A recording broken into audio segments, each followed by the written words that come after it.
Hello everyone, this is your 5 and welcome to the Cobra Central Toy Review. And today so we're looking at the 2010 release by Hasbro of the G.I. Joe Pursuit of Cobra action figure review. And today's action figure review, we're looking at the Wave 3 of the City Strike Cobra Shock Trooper, the Elite Combat Trooper action figure review. Now I got this straight from eBay for 65 ringgit, while I actually got the whole Wave 3 set for each of the figure 65 ringgit, and it's rather pricey compared to the retail pricing of 39 ringgit and 90 cents. And you must be wondering why I didn't go for retail for this figure, because Hasbro Malaysia did not release Wave 3 at all for a few months already. I was rather disappointed that I have to resort on getting this figure straight from eBay. And it's rather pricey for 65 ringgit, but that's as cheap as I can find. Some of the sellers are actually selling it more than 70 ringgit up until 80 ringgit per figure, which is really ridiculous. Now let's take a look at the front part packaging itself, where we got the G.I. Joe logo on the top. It's all in silver fonts, and here we got a nice little artwork of the Cobra Shock Trooper. Really nicely done with the artwork. It looks exactly like a SWAT team police officer, which is really nicely done. And inside the packaging, he is packing loads of accessories. A lot of the accessories do bear resemblance to a SWAT team police officer would, his normal equipment would packed in. He has the double electro batons, as you can see here. The pump action shotgun is next to it. The slash hammer to, well, burst down doors. A taser gun. Yes, he does pack with a few non-lethal weapons, which is kind of interesting to note, seeing that he is a Cobra member. He has an assault rifle strapped onto his hand. He's wearing the gas mask attached to it with the helmet and the goggle. Next to it is an MP5 with a scope on top, a walkie-talkie, and finally we have the riot shield at the bottom here. Hiding behind the figure is the base stand itself. As you can see, that's the base stand, and underneath the base stand is the, well, all folded up piece of paper that showcase all the other figures. Now at the back portion of the packaging itself, the top section here stating what's G.I. Joe really about and who they are up against. Here we have the mission for City Strike, and you have a nice little image of the City Strike diorama with Beachhead hiding behind the wall here next to a building, and led by Firefly, and Night Adder is here. I have no idea what character is that, holding a Rottweiler, and behind them is the Cobra Fury. Strangely, there's not a single image of the Cobra Shock Trooper, which is kind of sad actually. Now at the bottom you've got a nice little profile card and a smaller image of the Shock Trooper. Now in the write-up it stated, Shock Troopers are an elite tactical assault unit in Cobra. They prepare for every situation geared to subdue the enemy and breach buildings and barricades. Sandbat, which is shock and neutralize electroshock batons, high impact ballistic body shields, slash hammers, and gas masks. Mission equipment, LNWS laser neutralization weapon system. Very interesting. A lot of people actually commented why Cobra actually wanted to make a SWAT like wannabe figure to their Cobra ranks, especially when you already have the Alley Viper in their organization. Well, think about this. The Alley Viper is an urban trooper, meaning they fight from the outside. The Cobra Shock Trooper, as plainly stated from the back of the packaging, is stated they are meant to breach into buildings. So there you have it. So without further ado, let's open up this packaging so we can molest the figure. Be right back. And we're back after the figure and the rest of the stuff out from packaging. Now inside the packaging it comes with a sheet of paper that showcase the Wave 1 and 2 figures of the G.I. Joe and Cobra units. On the other side is a diorama scene of the Desert Battles characters. There's the Desert Battle Snake Eyes, Dusty, the All Striker with a driver, and a His Tank version 5.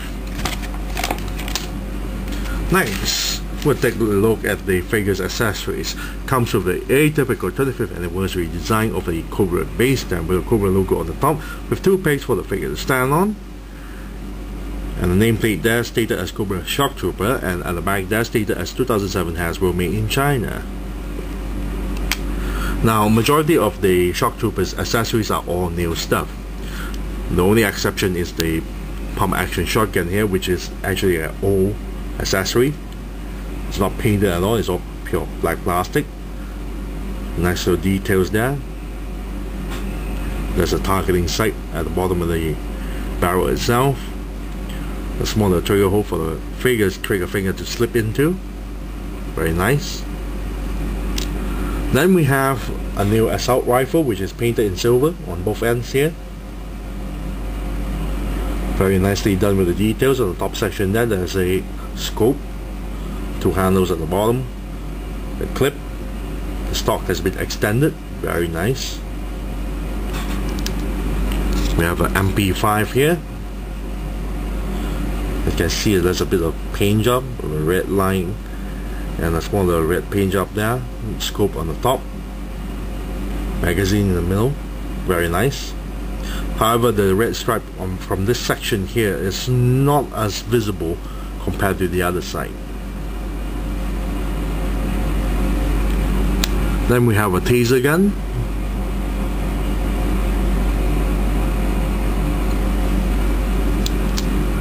A sledgehammer.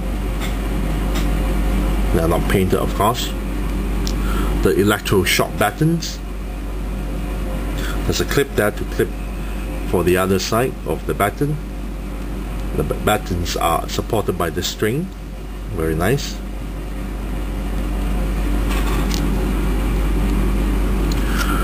A riot shield made of a clear translucent plastic, and the bottom middle section here is the same as the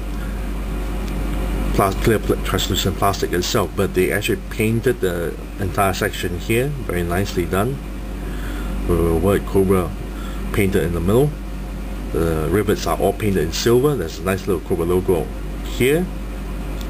Now at the back section, they add on this piece. You've got the strap and the handle for the figure's left arm to slip into. Very nice. We have the helmet. There's 2 holes on each side. You can see there. And you actually have the figure connect it with the gas mask. Now the gas mask is made of a purple clear translucent plastic with a little bit paint job on the filters and also at the edges as well. There are 2 pegs on each side, so you can actually connect it like so. Very nicely done. Now it comes with a goggle. Now the strap and the edges are all painted in black. The goggle itself is made of a purple clear translucent plastic and can fit it onto the helmet itself, not to the figure. As you can see, it's a bit loose on the figure. Then we have the vest. Very nicely done with the details. I really love the vest. The straps. There's also a pen for some reason. I think it's a pen light. The Cobra logo is covered partially thanks to the pen light. Very nice paint job. A lot of magazine clips. On the back portion here, written Cobra with the Cobra logo on the back as well. Very nice. There's a small little hole here. It's meant to fit this walkie-talkie. Very nice.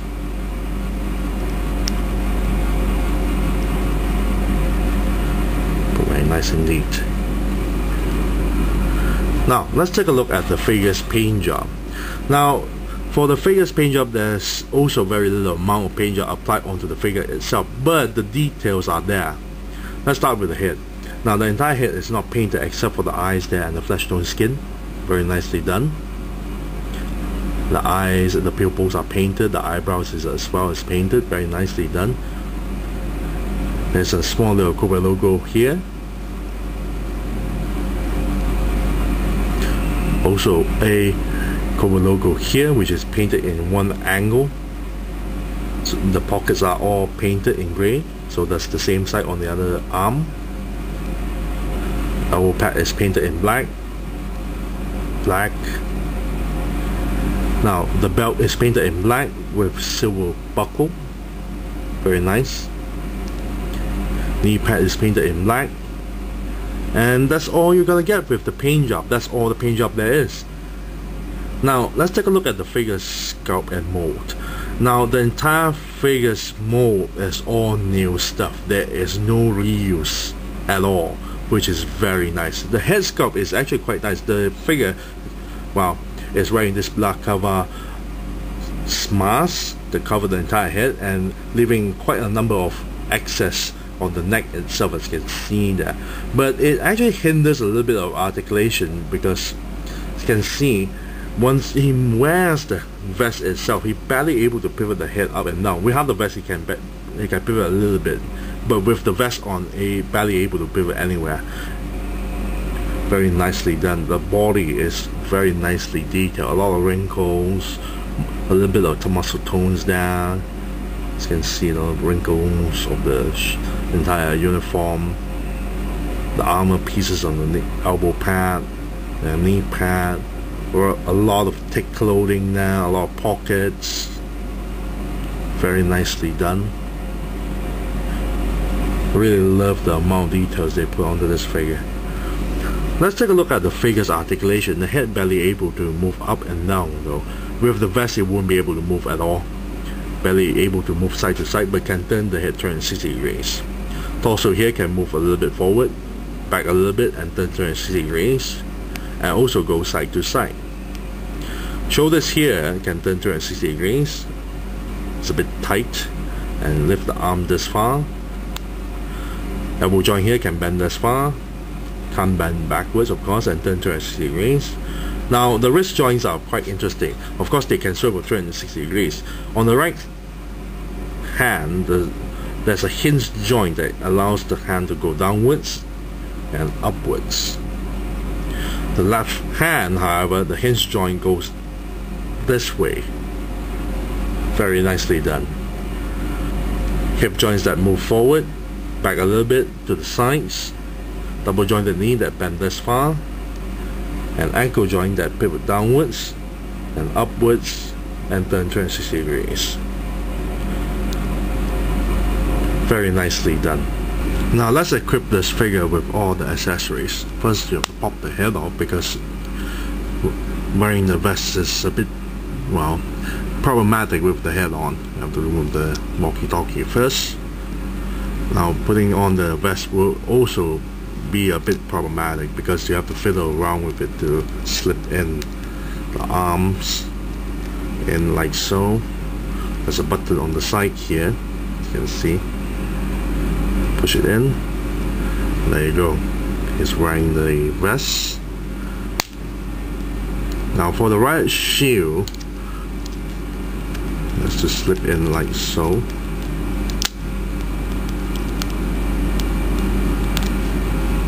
The hand in first. Yes. There you go. Walkie-talkie to the back.